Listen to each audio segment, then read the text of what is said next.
Hello मेरे प्यारे बच्चों, welcome to my YouTube channel Boardwala में आपका स्वागत है।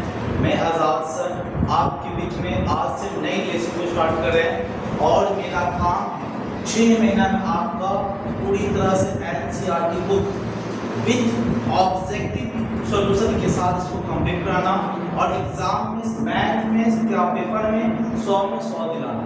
ये मेरा विश्वास है, ये मुझसे विश्वास कीजिए, ये मुझसे भरोसा कीजिए।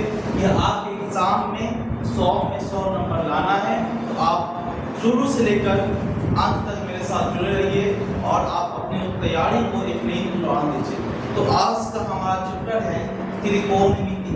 जानते बच्चों, ये त्रिकोणमिति कहाँ से लिया गया है? त्रिकोणमिति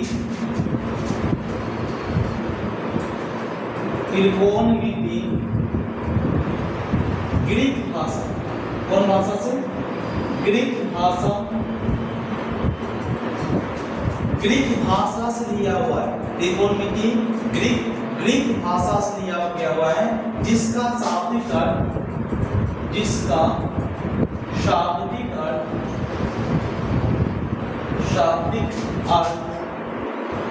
अर्थ ट्रिगोनोमेट्री।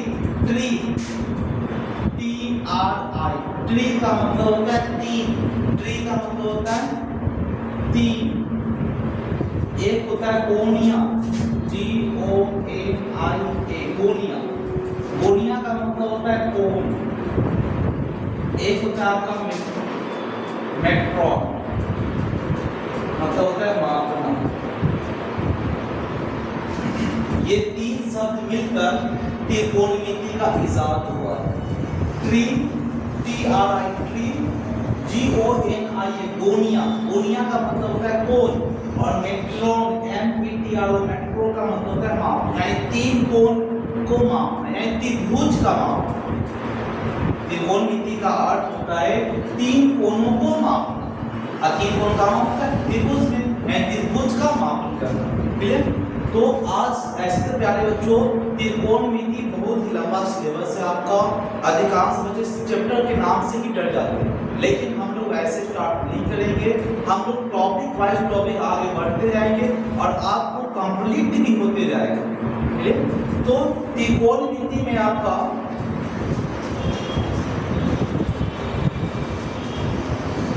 त्रिकोणमिति में 6 मुख्य सूत्र है आपका।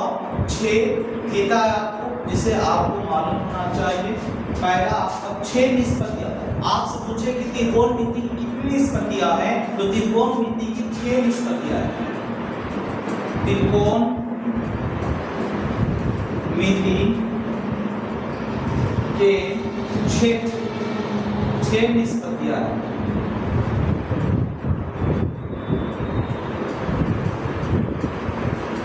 छह निष्पत्तियां। कौन छह निष्पत्तियां हैं? तो पहला साइन, SIN, साइन, इसको हम बोलते थीटा। क्या बोलते? थीटा। दूसरा है आपका कॉस, थीटा। तीसरा है आपका टैन थीटा। चौथा आपका कॉट थीटा। पांचवा आपका है सेक थीटा और छठा है आपका कॉस। यही इसी पे पूरा त्रिकोणमिति का खेल है। यही 6 निष्पत्तियां आपका sine theta, cos theta, tan theta, cot theta, sec theta और कॉसेक थीटा। तो इस 6 निष्पत्तियां पे ही पूरा त्रिकोणमिति का खेल चलता है। तो याद रखिएगा, इसमें हम लोग पहला चैप्टर पढ़ने वाले हैं। पूरा चैप्टर पे बात नहीं करेंगे और एक ही बार पूरा आपको समझा देंगे, आप कंफ्यूज हो जाइएगा। इसलिए धीरे धीरे हम लोग आगे बढ़ेंगे और आपका सिलेबस आसानी से कंप्लीट भी हो जाएगा और आपको त्रिकोणमिति बहुत मजा आएगा। तो पहले चैप्टर हमको पढ़ना है अनुपात। पहला चैप्टर आपको पढ़ना है अनुपात। सबसे पहले हम लोग अनुपात से ही हम स्टार्ट करते हैं, क्योंकि अनुपात धीरे धीरे हम जब लय बना लेते हैं, जब बच्चों का लय बन जाता है, तो धीरे धीरे आगे बढ़िए भारी आता है, कोई दिक्कत नहीं होता। अगर आपको शुरू में ही हम आपको भारी फटक दे यहाँ पे, तो आप पढ़ाई को ही बोझ लगने लगेगा। आपको समझ में ही नहीं आएगा। इसलिए धीरे धीरे हम बेस बनाएंगे और धीरे धीरे हम लोग आगे बढ़ेंगे।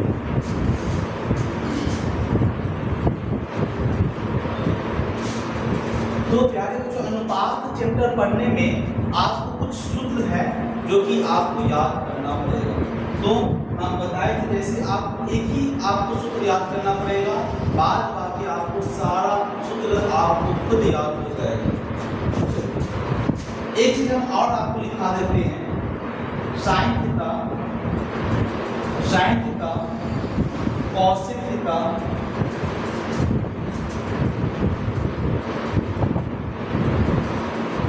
साइन थीटा एवं कॉसेक थीटा, साइन थीटा एवं कॉसेक थीटा एक दूसरे के उल्टा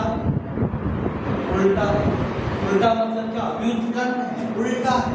साइन का मान जो होगा वो कॉसेक थीटा का उल्टा होता है। जैसे मान लीजिए साइन का मान 1 है, मान लीजिए साइन थीटा का मान 2/3 है, उसी थीटा में कॉसेक थीटा का मान हो जाएगा 3/2। ये उल्टा होता है, नीचे वाला ऊपर वाला आपका नीचे। तो साइन एवं कॉसेक एक दूसरे के उल्टा है। दूसरा बात करते हैं, कॉस थीटा एवं सेक थीटा एक दूसरे के उल्टे हैं।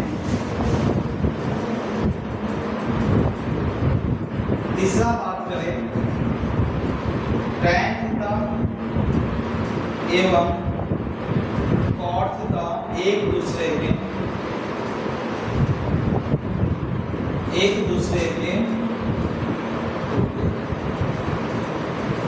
अब ये उल्टा क्या होता है, कुछ आगे हम लोग बढ़ेंगे आपको समझ में आने लगेगा। साइन थीटा कॉसेक थीटा दोनों आपस में एक दूसरे के उल्टे हैं। कॉस और सेक दोनों का संबंध बनता है और टैन और कॉट का आपस में संबंध बनता है, एक दूसरे के दोनों उल्टे होते हैं। तो हम लोग बात करते हैं अनुपात चैप्टर का सूत्र। चैप्टर है आपका अनुपात।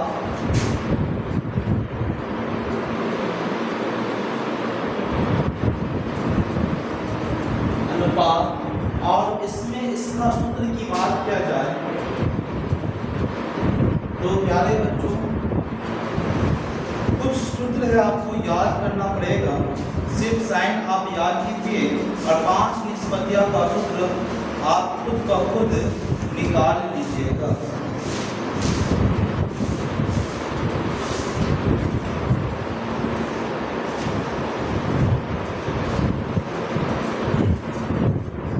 सिर्फ आप sine 0 degree, sine 0 degree, sine 30 degree, sine 45 degree, sine 60 degree, sine 90 degree, बस 1 2 3 4 5 ये आपको थोड़ा सा याद करें। ये 5 याद करना कोई बड़ी बात नहीं, ये 5 तो आप याद कर नहीं सकते। Sine 0, sine 30, sine 45, sine 60, sine 90 ये याद हो सकता है। साइन 0 डिग्री के मान की बात किया जाए तो 0, साइन 30 का मान 1/2, साइन 45 का मान 1/√2, साइन 60 का मान √3/2, साइन 90 का मान 1, साइन 90 का मान आपका 1 हो जाता है। तो ये आपको 5 याद करना है। साइन 0 का मान 0, साइन 30 का मान 1/2, साइन 45 का मान 1/√2, साइन 60 का मान √3/2, साइन 90 का मान 1। क्लियर? अब आते हैं तो cos 0 degree, cos 30, cos 45, cos 60, cos sine और कॉस। तो बस सिर्फ आपको साइन याद कीजिए। जो साइन 90 का मान होगा होगा वही आपका cos 0 का मान होगा। जो sin 60 का मान होगा वो cos 30 का मान होगा। सिर्फ आप sin याद कीजिए और cos, सिर्फ आप sin याद कर लीजिए। cos भी, tan भी, cot भी, cosec भी सब आपको आसानी से निकल जाएगा। तो sin 0 का जो मान होगा वो cos 90 का बराबर होगा। जो sin 30 का मान होगा वो cos 60 के बराबर होगा। जो sin 45 का मान होगा 45 से cos 45 का मान से। जो sin 60 का मान होगा वो cos 30 का मान होगा। जो sin 90 का मान होगा वो cos 0 का मान, यानी cos 0 का मान 1, cos 30 किसका उल्टा होगा? sin 60 का उल्टा। cos 30 किसका उल्टा? sin 60 का। तो sin 60 का मान √3/2। cos 45 sin 45 से 1/2। cos 60 का जो मान होगा वो sin 30 के बराबर होगा। sin 30 का मान 1 और जो sin 0 का मान होगा cos 90 के बराबर। बस हो गया। अब 4 आपका निष्पत्तियां है और 4 निष्पत्तियां आसानी से आपका निकल जाएगा। तो हम जैसे आपको शुरू में लिखेंगे कि sin का जो मान होगा वो cosec, sin और cosec एक दूसरे के उल्टे होते हैं। पहले तो लिख लेते हैं। हम कितना कितना है? cosec 0 degree, cosec 30 degree, cosec 45, cosec 60, cosec 90। अरे 10 बताएं उल्टा। तो याद रखिए हर संख्या के नीचे एक आवश्यक छिपा हुआ रहता है। हर संख्या के नीचे आपका एक छिपा हुआ रहता है। जैसे हम 1 2 लिखते हैं, इसके नीचे एक जरूर छिपा रहता है। 5 लिखे तो 5 के नीचे एक छिपा रहता है। अब 0 है तो sin का उल्टा cosec। जो sin 0 का मान होगा वो cosec 0 का मान में उल्टा हो जाएगा। sin 30 का मान 1/2 तो cosec 30 का मान नीचे वाला ऊपर, ऊपर वाला नीचे। तो इसके नीचे 0 है ना, तो 0 के नीचे 1 होगा ना, 1 होगा। अब इसको उल्टा कीजिएगा तो 1 ऊपर और 0 नीचे। और बटा का मतलब आप याद रखिए जब भी आपका संख्या नीचे 0 कभी भी आपका नहीं हो सकता। जब भी आपका नीचे 0 आए मतलब अपरिभाषित, इसका मान डिफाइन नहीं किया जा सकता है, इसका मान प्राप्त नहीं किया जा सकता। 0 से किसी भी संख्या में भाग नहीं दिया जा सकता। तो यहाँ पे हो जाएगा अपरिभाषित।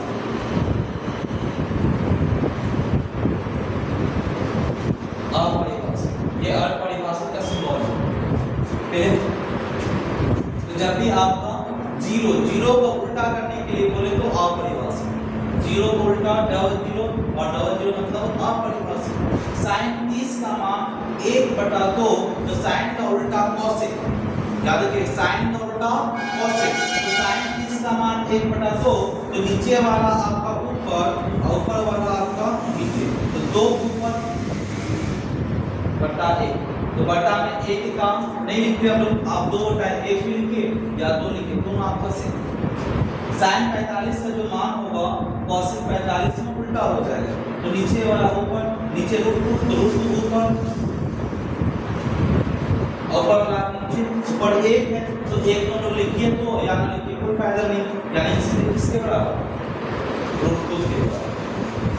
sin 60 का मान √3/2 तो cosec 60 का मान नीचे वाला ऊपर, ऊपर वाला नीचे। 2/√3। sin 90 का मान 1 और 1 का उल्टा, 1 के नीचे 1 छिपा भी रहता है, फिर इसको उल्टा कीजिए ऊपर, ऊपर वाला नीचे। 1/1 ही रहेगा, यानी कि 1। बताइए कैसा लग रहा है? sin सिर्फ याद कीजिए, 5 आपको याद करना पड़ेगा। sin 0 का मान 0, sin 30 का मान 1/2, sin 45 का मान 1/2, sin 60 का मान √3/2, sin 90 का मान 1। जो मान होगा sin का सेम उसको उल्टा करके चले जाइए तो cosec का मान निकल जाएगा। sin का उल्टा cosec और cos का क्या संबंध है? तो नीचे से उल्टा चलता है। 0 तो 90, 30 को 60